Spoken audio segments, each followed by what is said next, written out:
د ټیټ کیفیت او تاریخ تیرو درملو او کیمیاوي سرو د پلور مخنیوي په موخه د پروان ولایت د کرنې اوبو لګولو او مالدارۍ ریاست په چاریکار ښار کې دا صنف تر څارنې لاندې راوستی. یک بخش مسئولیت ما اینمی بود که ما باید همیت و فروشی های شهر چاریکار ما بررسی بکنیم که تا ما بتانیم که همان ادویه هایی که مفید به بغدارای ما هستند همون رو باید دیده شود به مردم رسیدگی صورت بگیره. یا کدام دواهای تاریخ تیر شده که کیفیت خراب داره اونا رو بررسی بکنم.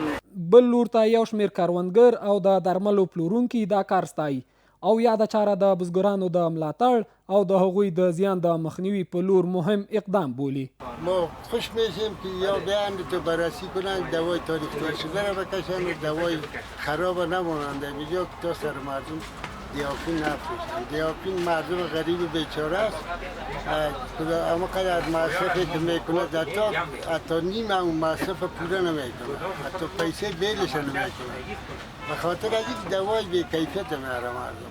یا بسیار توصیه از یا مفید است یا بررسی از یا چون یک تعداد جا است دوای تاریخ گذشته را مفروشند چون دوای تاریخ گذشته عوض برای نبات از او مفید باشه مضر تمام میشه چون باعث اینی میشه و دوا هم نتیجه نمیده هم باعث هم نبات از او را از بین میبره.